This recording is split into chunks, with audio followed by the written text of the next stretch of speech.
Independência financeira. Entre o concreto e o essencial. Duas palavras que carregam o peso de uma utopia moderna e, ao mesmo tempo, a promessa de um retorno ao essencial. E isso nos leva a uma reflexão inevitável. Será que estamos correndo atrás da independência financeira com a bússola apontando para o lugar certo? 1. Devemos pensar sobre o significado real da independência financeira. Tradicionalmente, entende-se por independência financeira a condição de alguém que possui renda suficiente, passiva ou ativa, para manter seu padrão de vida sem depender de trabalho contínuo. Para alguns, isso significa ter milhões aplicados em fundos de investimento. Para outros, é simplesmente não dever nada a ninguém e viver com o que se tem. Mas e se a independência financeira não estiver tanto na quantia acumulada, mas na forma como vivemos? A liberdade financeira talvez nos leve ao oposto da ostentação, uma construção com o chão de cimento, janelas abertas para o mato, tijolos aparentes.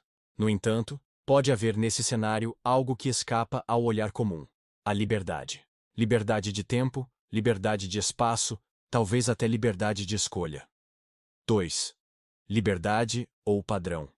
A busca desenfreada pela independência financeira, como é vendida hoje nos cursos online e nas redes sociais, muitas vezes tem como pano de fundo um ideal padronizado. Parar de trabalhar cedo, morar num lugar paradisíaco, ter carro importado e viajar com frequência. Mas isso é liberdade? Ou é mais uma forma de prisão, agora com aparência de conquista? Independência financeira. Muitas vezes a liberdade pode significar poder andar descalço no quintal, cultivar a própria comida, ou sentar-se à sombra para ouvir o som do vento. E isso não exige milhões. Exige desapego, simplicidade e uma redefinição do que chamamos de qualidade de vida. 3. O papel da renda passiva e a ilusão da riqueza. Economicamente falando, a independência financeira é muitas vezes construída com base na renda passiva. Investimentos que geram retorno mesmo sem esforço contínuo. Isso pode incluir aluguéis, dividendos, royalties ou negócios automatizados. Mas essa busca, se não estiver alinhada a um propósito de vida, pode se tornar uma corrida tão exaustiva quanto o próprio emprego que se tentou abandonar. Pode-se imaginar um portão simples abrindo-se para uma paisagem quase rural. Ali, o silêncio reina. A manutenção do local depende do tempo de quem o habita, não de uma fortuna. Essa cena nos convida a pensar que talvez o maior ativo seja o tempo, e o maior passivo, o consumo desenfreado que nos escraviza. 4. Frugalidade como caminho. Frugalidade não é pobreza. É escolha consciente de viver com menos, para precisar de menos, e assim ganhar mais liberdade. Um dos caminhos mais seguros e rápidos para a independência financeira é justamente o controle sobre os gastos. Um salário modesto, quando bem gerido, pode permitir ao indivíduo construir um patrimônio modesto, mais sólido. E o mais importante, pode devolver tempo, autonomia e paz. As imagens evidenciam essa frugalidade. Móveis rústicos, utensílios básicos, mas funcionais. A ausência de luxo não é ausência de dignidade. Pelo contrário, é sinal de que a vida, naquele espaço, não gira em torno de aparências, mas de permanência. 5. O tempo como capital. Há algo que a maioria dos modelos econômicos ainda não incorporou de maneira adequada. O tempo como forma de capital. Quem tem tempo, tem poder. Pode pensar melhor, decidir com calma, estudar, cuidar da saúde, cultivar relações. A independência financeira só tem sentido se estiver a serviço da autonomia temporal. Caso contrário, é só mais uma forma de acumular dinheiro sem propósito.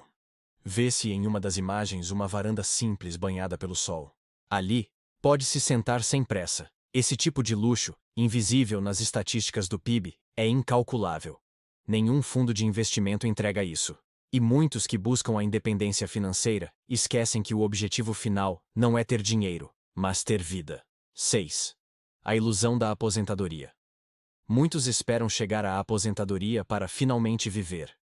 Mas se a vida é adiada por décadas, que tipo de vida se está construindo?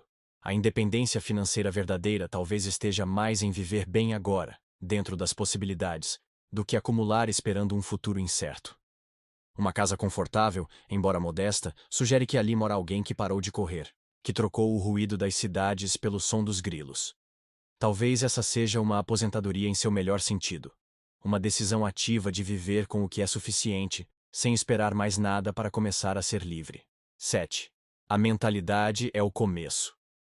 A independência financeira começa, antes de tudo, na mente. É preciso romper com a ideia de que sucesso se mede em cifras. É necessário entender que o ter não garante o ser. Pessoas financeiramente livres pensam em termos de valor, não de preço. Valorizam o que é duradouro, funcional, essencial. Esse entendimento pode se tornar em um manifesto silencioso desse tipo de mentalidade. Nada deve ser conquistado apenas para parecer um status. Tudo deve ser funcional, necessário, coerente e suficiente. E esse tipo de coerência é cada vez mais raro numa sociedade onde até a pobreza é, muitas vezes, mascarada por consumo supérfluo financiado em parcelas. 8. Pequenas riquezas, grandes vidas. A vida é feita de detalhes. O tilintar de um copo com café, o frescor da manhã na varanda, o mato crescendo ao redor da casa, as roupas no varal. Esses elementos compõem um tipo de riqueza que os bancos não conseguem avaliar, mas que talvez seja a única que realmente importa. Ser independente financeiramente pode significar, sim, ter investimentos e segurança. Mas pode também significar saber viver com pouco, com tempo livre, com relações significativas. Pode ser morar numa casa simples onde a única dívida é com o silêncio. E esse se paga apenas com presença. 9. O capital social e o sentido da comunidade. Por fim, outro elemento fundamental da independência financeira é o capital social. Ter amigos, rede de apoio, vizinhos confiáveis, uma comunidade ao redor. Uma vida isolada, ainda que rica em dinheiro, é uma vida pobre em sentido. As moradias sem necessidade de cercas, muitas delas abertas ao entorno, sugerem relações vivas. E isso também é parte da equação da liberdade. Talvez o melhor plano de aposentadoria seja uma rede de relações humanas estáveis. Talvez a melhor reserva de emergência seja saber plantar e colher. Talvez o melhor ativo seja a saúde. E talvez, só talvez, a independência financeira que buscamos esteja mais próxima do que imaginamos. Conclusão. A liberdade começa em casa. Independência financeira não é um destino, mas um estilo de vida. É menos sobre cifras e mais sobre escolhas. Menos sobre acumular e mais sobre viver.